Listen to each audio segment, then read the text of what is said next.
Далай Набуада келет. Алла Таала Забурда, мына азыр Тауратта айтып берди кандай, Инжилде кандай, эми Забурда окуңуз. Алла Таала Забурда Дауд пайгамбарга вахий түшүрүп атат.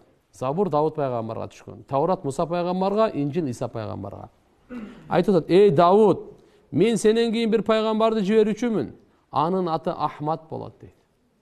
Пайгамбар саллаллаху алейхи вассалам айтып атат: "Мен ага эч качан наразы болбойм. Ал да мага эч качан томоюндук кылбайт. Мен анын мурунку кийинки бардык каталарын кечирем. Анын үммөтү менин ырайымыма, рахматыма бөлөнгөн болот" дейт. Анын үммөтүнө ушундай навафил, нафиллерди берем, пайгамбарларга бергендей нафиллерди берем. Ушундай фарыздарды берем, мурунку пайгамбарларга берген фарыздардан берем дейт.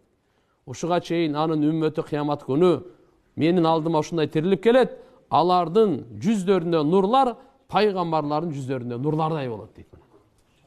Бул Забурда Алла Таала пайгамбар Дауд пайгамбарга Алла Таала айтып атат: "Эй Дауд" дейт, "Мен Мухаммадты жана анын үммөтүн бардык үммөттөргө артык кылып койдум" дейт.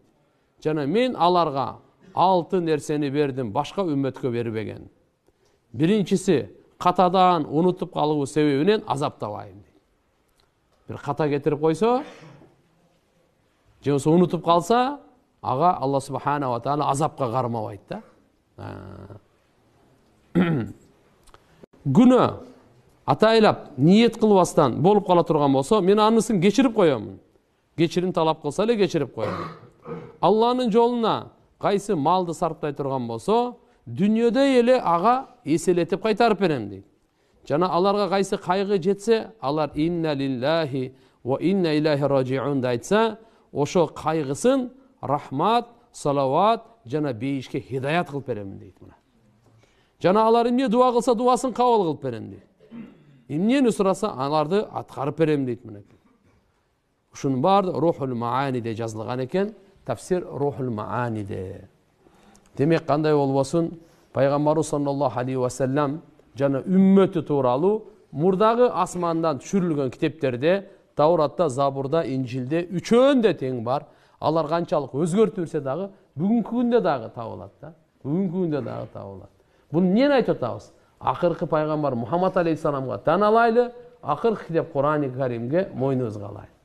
Мына бул жердеги айтып берип атканы. Ошондой эле Сахл радиаллаху анху айтат, Инжилде өзү пайгамбарыбыз Мухаммад алейхиссаламдын сыпатын окуган экен. Ал жерде айтты, пайгамбарыбыздын бою өтө паст да болбойт, өтө бийик да болбойт, орточо дейт. Орточо дейт. Мына пайгамбарыбыздын эки ийинин ортосунда аркасында мөр басылган болот, пайгамбарчылык мөр. Садаканы кабыл албайт дейт. Эшек төөнүн үстүнө минген болот. Эчкилердин сүтүн саап, өзү сааган болот дейт мынакей. Жана жамак кийим кийген болот дейт. Пайгамбар саллаллаху алейхи ва саллям бир жамак кийимден арданган эмес, жамак кийиш эчтеке эмес мына. Бул алхамдулилля, бул сүннөт булар. Эчтеке болбойт ал жамак кийим кийген. Текеберликтен таза болот дейт. Исмаил пайгамбардын урпактарынан аты Ахмад деп мынандай деп жазылган экен. Бул дагы бул кайсыда? Инжилде.